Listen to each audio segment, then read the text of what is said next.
Buenas noches. Bueno, bienvenidos nuevamente todos y los invito a que oremos nuevamente antes de empezar. Padre Santo, Dios Todopoderoso,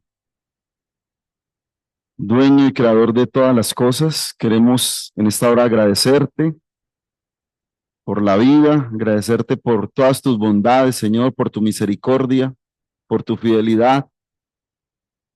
Gracias porque hasta aquí nos has ayudado, has sido bueno con nosotros, Señor.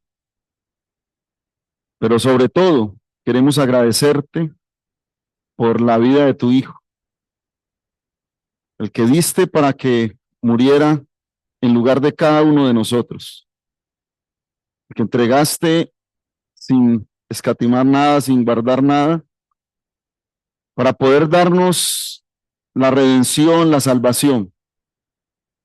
Hoy estamos reunidos con gozo, Señor, porque tenemos esa esperanza, como decía nuestro hermano ahora, de encontrarnos contigo y con esos seres queridos que han partido antes que nosotros en algún momento.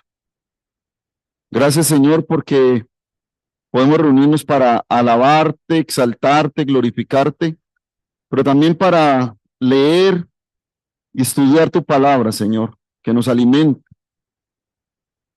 para que sea ese alimento a nuestra alma, a nuestro espíritu, a nuestra vida, y podamos seguir adelante, perseverando, Señor. Oramos por aquellos que aún no te conocen y que en su rebeldía tampoco han querido conocerte, Señor. Rogamos para que a ellos también pueda llegar la salvación como llegó en algún momento a cada uno de nosotros. A ti te damos gracias, Señor, y dejamos este resto de tiempo en tus manos y te hemos orado en el maravilloso nombre de Cristo Jesús. Amén. Bueno, hoy quiero tomar como referencia el Salmo 18, pero antes quiero decir que pues es un salmo que digamos, me llena, me gusta mucho, eh, porque pues la Biblia está llena de ejemplos y nuestro modelo tiene que ser el Señor Jesús. Pero también la Biblia nos permite ver el ejemplo de muchas personas que vivieron la fe y que perseveraron y llegaron y alcanzaron lo que todos anhelamos en este momento. Y uno de ellos es David. Y me llama la atención porque me llevaba al libro de Hebreos. Vamos un momentico al capítulo 11, muy conocido. Ese capítulo 11, en el versículo 32, después de hablar de varios hombres de fe y varias mujeres de fe, dice el versículo 32, ¿y qué más digo? Porque el tiempo me faltaría contando de Gedeón, de Barak, de Sansón, de Jefté, de David, así como de Samuel y de los profetas. Y el 33 dice que por fe conquistaron reinos, hicieron justicia, alcanzaron promesas, taparon bocas de leones, apagaron fuegos impetuosos, evitaron filo de espada, sacaron fuerzas de debilidad, se hicieron fuertes en batallas, pusieron en fuga ejércitos extranjeros. Y veía esto y me venía a la mente la actitud del creyente, o sea, la actitud que debemos de tener nosotros. Y viendo estos ejemplos, el Salmo 18, pues es un poco largo, tiene 50 versículos. Vamos a hablar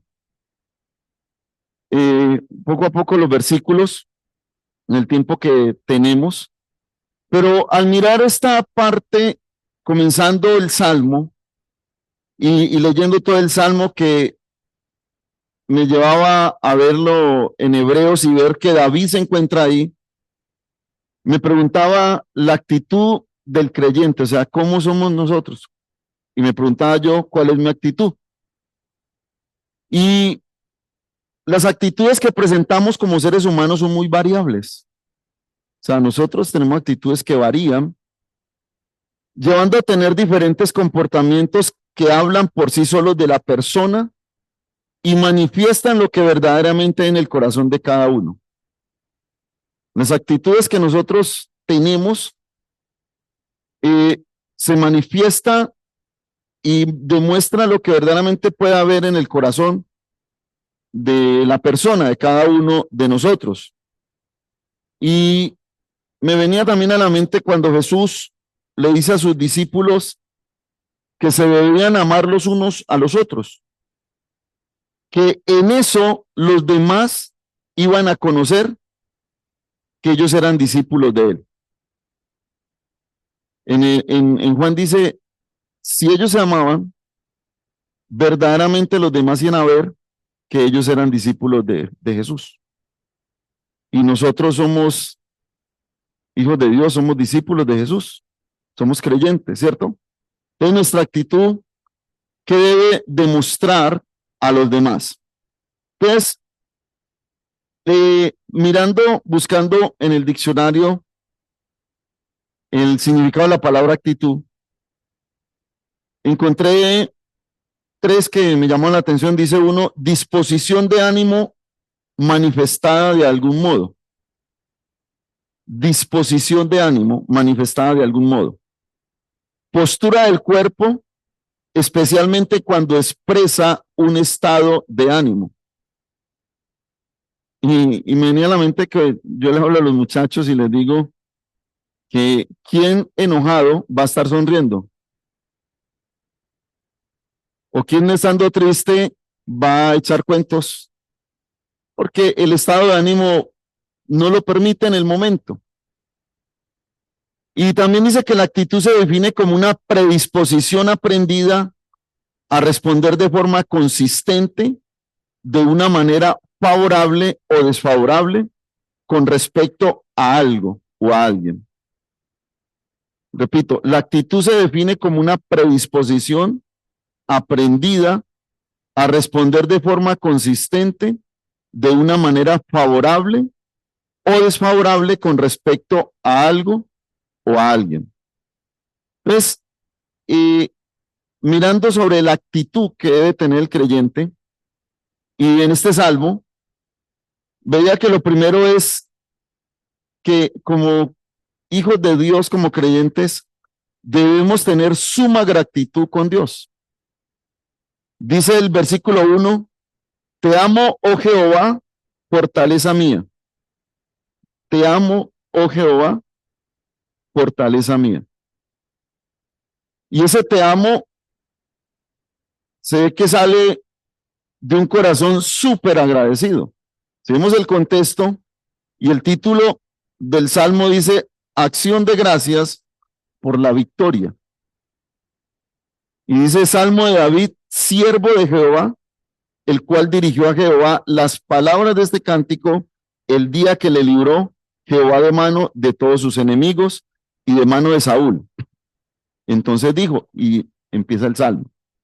Mirando que lo libró de las manos de los enemigos y de Saúl, podemos ver el contexto, y la actitud que tuvo David en los momentos que era perseguido. Es más, tuvo en su momento en sus manos para acabar con Saúl y no lo hizo porque su mirada estaba puesta en Dios. Y comienza este salmo diciéndole, te amo, oh Jehová, fortaleza mía. El contexto del salmo es de mera gratitud y la gratitud es el reconocimiento por todo lo que es y hace el Señor. Por todo lo que es y hace el Señor. Y si nosotros nos ponemos a pensar quién es el Señor para nosotros y qué ha hecho en nosotros, tenemos mucho para agradecerle. o poco? Tenemos mucho para agradecerle al Señor, demasiado. ¿Y cuántas veces sale de forma espontánea, no de algo preparado, sino algo pues de espontáneo de nosotros, esa palabra te amo, Señor? Algo espontáneo, porque la gratitud no es algo preparado cuando uno va a decir algo así, sino que le sale espontáneamente decirle al Señor te amo por todo lo que ha hecho. El hecho de habernos sacado de la condenación, la gratitud que tengamos es poco para con Él, porque ha hecho mucho por nosotros, ha hecho mucho por aquellos que hemos reconocido a Jesús como el sacrificio vivo de parte del Padre para el ser humano. Recordemos que todos veía también cuando el pueblo estaba cautivo en Babilonia, que vino palabra de Dios a Jeremías y envió una carta, envió un escrito a los que habían quedado en Jerusalén, y en una parte dice que los pensamientos de Dios son pensamientos de bien, de paz y no de mal, para dar el fin que ellos esperaban. Y esa palabra puede llegar a nosotros, porque ¿qué fin esperamos nosotros? ¿Qué esperamos nosotros? Esperamos que venga el amado, que venga y levante su iglesia y poder estar con él, ya no aquí, sino toda una eternidad, adorándole y exaltándole. Lo segundo, en el versículo 1 y 2, dice que su mayor declaración y acto es el amor hacia Dios. Te amo, Jehová mía, fortaleza mía, Jehová roca mía y castillo mío y mi libertador. Dios mío, fortaleza mía, en él confiaré. Mi escudo y la fuerza de mi salvación, mi alto refugio. Como creyentes, pues siempre es bueno manifestar con nuestras palabras, pero también con nuestra vida, ese amor a Dios. Porque solamente de palabras, pues a veces, como dicen por ahí, las palabras se las lleva el viento. Como cuando se le dice a otra persona te amo, ¿qué espera la otra persona? ¿Que solamente se quede en esa palabra te amo o que lo demuestre con hechos? Porque fácilmente cualquiera puede decir te amo, pero acompañado de una actitud verdadera y de una vida consagrada a Dios, ahí se está manifestando verdaderamente ese amor a Dios o lo que se está diciendo. Y David es un ejemplo. Aunque David pecó, aunque David tuvo su situación, la palabra de Dios dice que el mismo Señor, el mismo Dios, dijo que David tenía un corazón conforme al de él. O sea, que lo diga otro, uy, a mí me parece que usted tiene un corazón conforme al de Dios, pero que lo diga el Señor que ha escogido a alguien conforme a su propio corazón, es tremendo. Es un ejemplo para seguir. Y David da este cántico dándole gracias a Dios, pero también su vida demuestra su verdadera consagración a Dios. Y el final de David es un final para un ser humano maravilloso, porque dice la Biblia que él murió en mala vejez, ¿sí? En buena vejez. Murió en buena vejez. ¿Por qué? Porque a pesar de haber, digamos, caído, tuvo un corazón arrepentido. Tuvo un corazón que reconocía que le había fallado a Dios, que había pecado contra el cielo y contra Dios. Reconocía su condición y buscaba a Dios. Lo otro, la actitud que debe tener un creyente es reconocer que su convicción está en Dios. Versículo 2 que leímos ahorita, vuelve y nos dice, todo lo que, digamos, una persona que tiene un corazón agradecido, que está enamorado, en este caso de Dios, porque dice te amo en el versículo 1, dice Jehová, roca mía, 1, castillo mío, 2, mi libertador, fortaleza mía, mi escudo, la fuerza de mi salvación, mi alto refugio. Es una descripción grandísima que hace David de Dios. Pero es un hombre que está enamorado del Señor. Es un hombre que está demostrando que está enamorado del Señor, y decirle todo esto en una canción, en un cántico, en un salmo, es maravilloso. Yo cuando lo estaba leyendo, yo decía, ¿cuándo he dicho yo todo esto junto? Y yo me imagino a David escribiendo este salmo, escribiendo este cántico, ¿cómo estaría de inspirado? Y su convicción estaba en Dios, porque él le creyó a Dios, y aquí le está dando gracias porque él le clamó a Dios antes y le creía a Dios, y está diciendo quién es Dios para él. La pregunta para nosotros los creyentes es, ¿quién es Dios para nosotros? Y creo que tiene muchos calificativos. Mi Padre, mi Dios, mi Redentor, mi Salvador. Pero lo que le está diciendo aquí, David, en acción de gracias, está resaltando lo que Dios representa para él. Representa su fortaleza, representa que es su roca, representa que es su castillo, que es el que le ha liberado, representa que es esa fortaleza, ese escudo, esa fuerza, y es el refugio.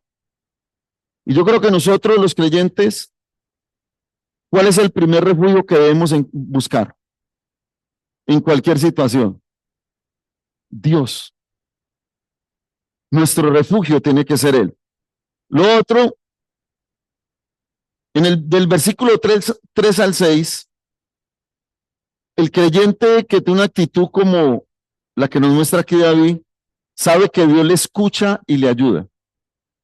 Dice el versículo 3, invocaré a Jehová, quien es digno de ser alabado, y seré salvo de mis enemigos. Me rodearon ligaduras de muerte, y torrentes de perversidad me atemorizaron. Ligaduras del Seol me rodearon, me tendieron lazos de muerte. En mi angustia invoqué a Jehová y clamé a mi Dios. Él oyó mi voz desde su templo, y mi clamor llegó delante de él a sus oídos. Yo creo que la mayoría conocemos todo lo que pasó David, toda esa persecución, que le tocó salir y dar vueltas y vueltas, esconderse en cuevas, saber que lo estaban persiguiendo para asesinarlo, y que no lo perseguía cualquiera, lo estaba persiguiendo el rey. O sea, no lo está persiguiendo cualquier enemigo, sino el más poderoso del reino. Pero él confiaba en alguien más poderoso que ese rey. Él confiaba en alguien que tenía más fuerza, más poder y más grandeza que este rey terrenal. Y por eso dice, en mi angustia. Aquí está recordando la angustia que tuvo, pero ya lo está diciendo con alegría. Y así nos pasa a nosotros. Por ejemplo, yo ahora me acuerdo de la situación que viví. Antes me acordaba con dolor, lloraba, con rabia, con enojo. Pero después que conocí al Señor, hoy lo recuerdo como testimonio de lo que Dios hizo en mi vida. Y ya no lo digo con tristeza, ya no lo digo con llanto, ya no lo digo con rabia, sino que le doy gracias a Dios de haberme sacado de esa cárcel del rencor, del enojo y de tantas cosas que vivía antes de conocerlo a Él. Y David aquí está recordando, pero ya con gratitud.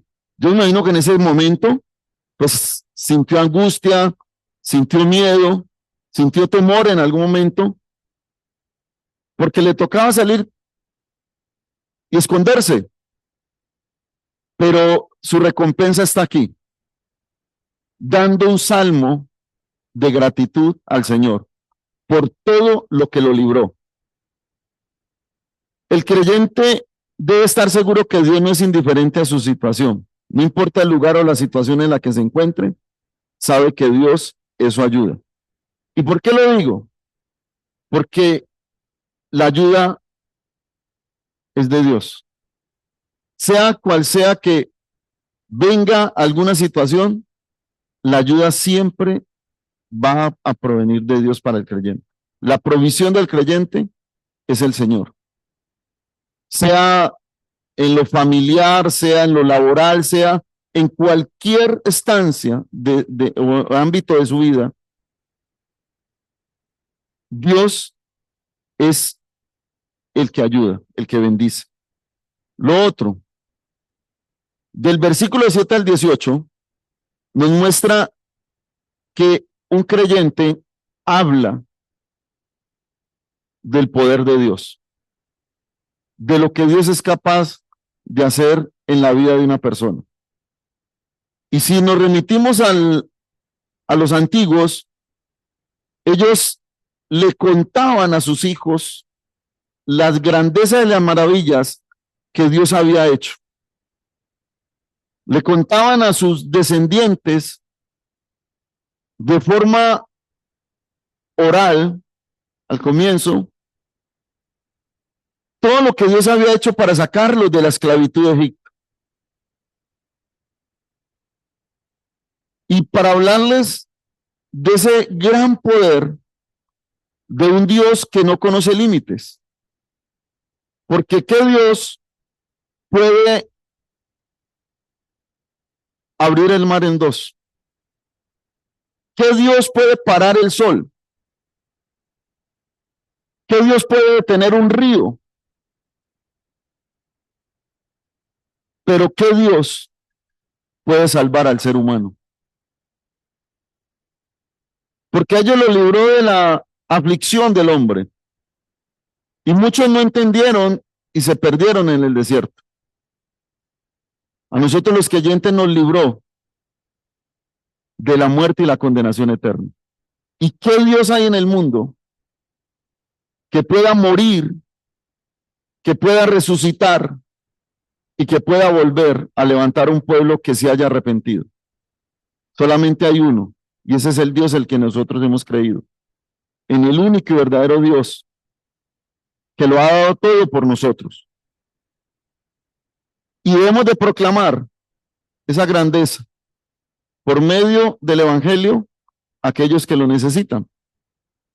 Porque quizás si a nosotros no nos hubieran hablado, no estaríamos aquí. Alguien en algún momento habló del poder de Dios en su vida y se vio porque transformó esa vida, porque transformó un hogar.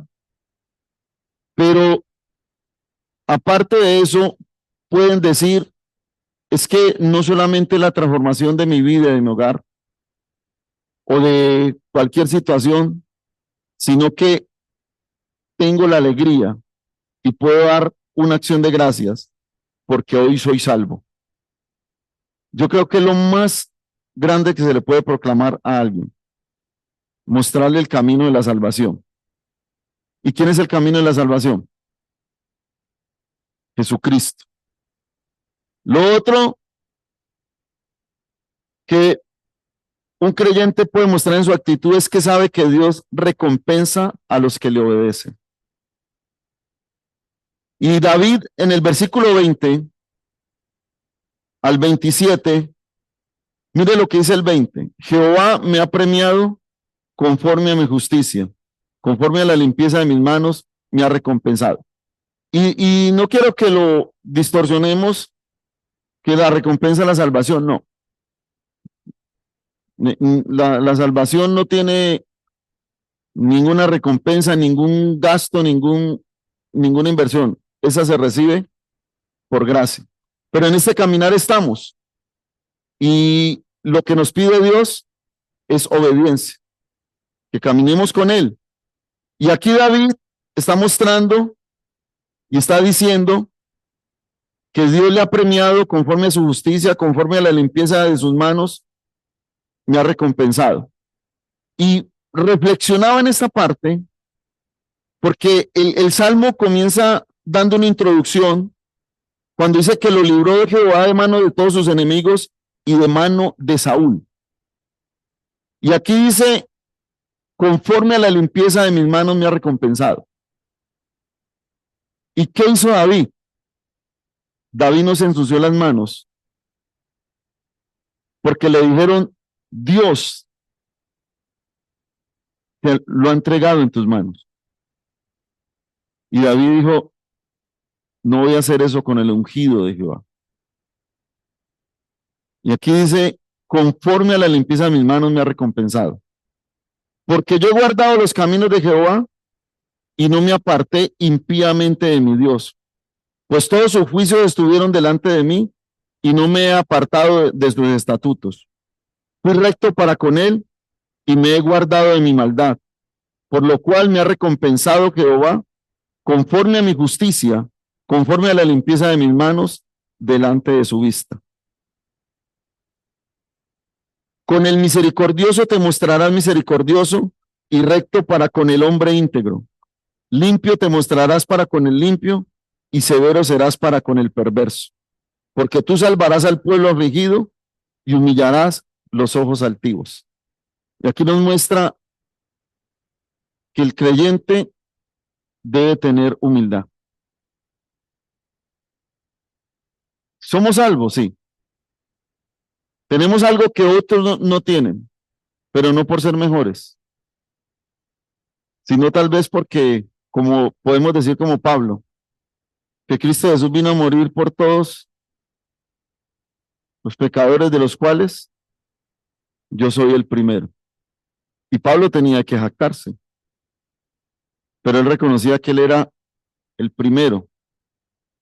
Se colocaba como pecador y nunca sacó a flote su grandeza. Y dice que humillarás a los ojos altivos. Y nosotros debemos mostrar esa humildad sabiendo que Dios nos ha salvado. El creyente sabe que el creyente tiene en cuenta los mandatos del Señor y el creyente sabe que su respaldo está cuando obedece al Señor. Si nosotros miramos los evangelios, cuando Jesús sanaba, ¿qué le decía a las personas?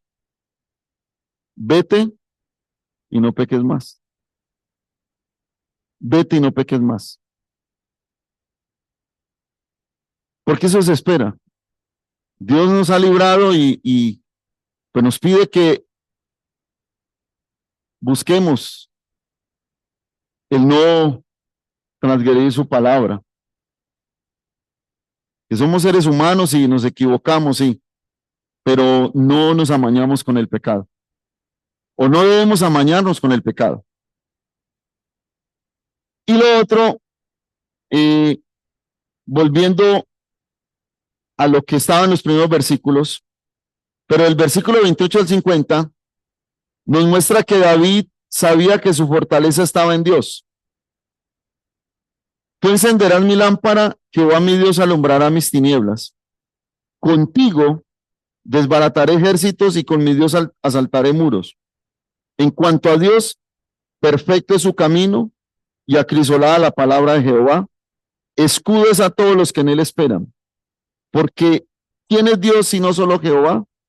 ¿Y qué roca hay fuera de nuestro Dios? Dios es el que me ciñe de poder y quien hace perfecto mi camino, quien hace mis pies como de sierva y me hace estar firme sobre mis alturas, quien adiestra mis manos para la batalla, para entesar con mis brazos el arco de bronce. Dice, quien adiestra mis manos para la batalla. Y en el Nuevo Testamento, ¿cómo nosotros estamos preparados para afrontar las situaciones que se nos presentan?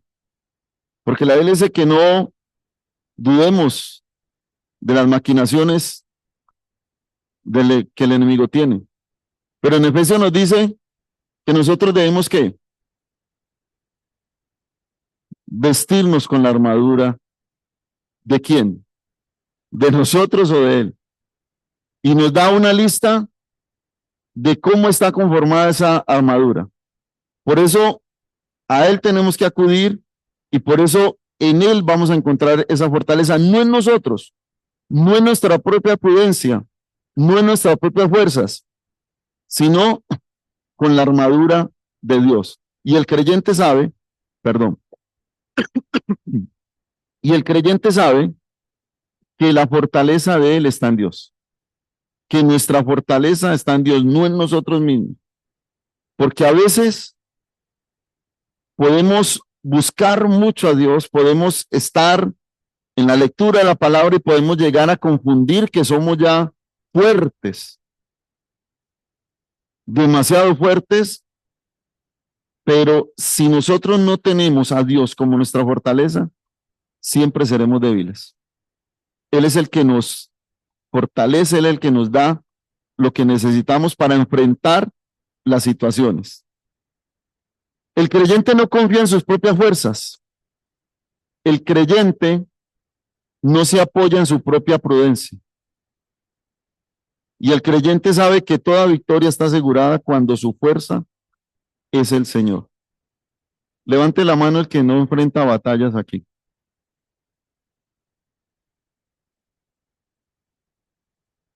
¿Será que si pregunto que quién enfrenta batallas, cuántas manos habrán arriba? ¿Quién enfrenta batallas aquí? ¿Ninguno? ¿O todos enfrentamos batalla? ¿Y en quién confiamos? ¿En quién está nuestra fuerza? Y David, si leemos hasta el versículo 50, nos muestra cómo David reconocía que su fortaleza está en Dios, que Él es el que le dio la victoria, que Él fue el que lo sacó avante, que Él fue el que lo sacó victorioso frente a esa gran persecución y a esa declaración de guerra que, vuelvo y le repito, no se le hizo cualquiera, sino el que tenía el mando en ese reino, que tenía a muchos de su parte para buscarlo y para acabarlo. Pero la mirada de David siempre estuvo puesta en Dios. Como hijos de Dios, debemos saber que Cristo ya venció. Y por lo tanto, solo debemos confiar en Él. Y así poder disfrutar de una vida no libre de problemas, pero sí teniendo la certeza de la salvación primero y de saber que todo en nuestras vidas está en sus manos. O sea, podemos disfrutar de una vida no libre de problemas, no como la secta que dice pare de sufrir, no libre de problemas, pero sí con la certeza de que ya somos salvos y saber que toda nuestra vida está en las manos de Dios. Esa certeza es la que hemos de tener, esa actitud es la que debemos seguir desarrollando cada día. Y si buscamos, hay más ejemplos de personas que mostraron una actitud verdadera en su caminar con Dios. Y en Hebreos nos muestra hombres de fe, hombres de verdadera fe, que hoy ellos no tenían de pronto tanto ejemplo como lo tenemos nosotros hoy. Hoy podemos ir a la palabra y encontrar hombres de fe en Hebreos, pero también una mujer como la del flujo de sangre, como la de los compañeros del paralítico, como la del centurión, que acudieron en busca de aquel que les podía ayudar. Y nosotros hemos acudido a aquel que nos dio la salvación y que nos dice en Mateo que nos preocupemos del reino de Dios y su justicia, que lo demás vendrá por añadidura. Porque Él nos dará todas las cosas conforme nosotros necesitemos. Por eso es la oración modelo. Cuando Él dice, danos el pan nuestro de cada día. Por eso en el desierto, cojan lo que van a comer en el día. Porque Él es el Dios que sabe las necesidades que tenemos día a día. Pero también sabe que nosotros necesitamos es de Él. Y nosotros debemos de reconocer que necesitamos de Él. Vamos ahora. Padre, te damos gracias por tu palabra. Gracias porque por medio de ella nos fortaleces, nos enseñas, nos muestras cuál debe ser nuestra actitud, cómo debemos andar, Señor. Damos gracias, Dios mío, porque podemos confiar en ti como lo hizo David y como lo hicieron muchos, Señor. Son ejemplo para nosotros y que podemos verlo en las Escrituras para aprender, pero también para mirar como ellos lo hicieron, reconociendo que el único y verdadero Dios eres tú, Señor. El que tiene el poder, el que tiene el control de todas las cosas, pero también el que nos da esa seguridad de haber recibido la salvación por medio de tu Hijo, Señor. Al haber otorgado ese perdón y al haber quitado de nuestras espaldas ese peso de la culpa, haber quitado ese peso de la condenación. Hoy te rogamos por aquellos que aún no te conocen y cargan día a día con esa culpa, con esa condenación, y que cada día los hunde más y más. Rogamos para que seas tú obrando en esas vidas y para que también puedan llegar a encontrar la salvación por medio de Jesucristo. Y te damos gracias, Señor, y te hemos orado y hemos estado reunidos en esta noche en tu nombre y te hemos orado en el nombre maravilloso de Jesús. Amén. Hermanos, recuerden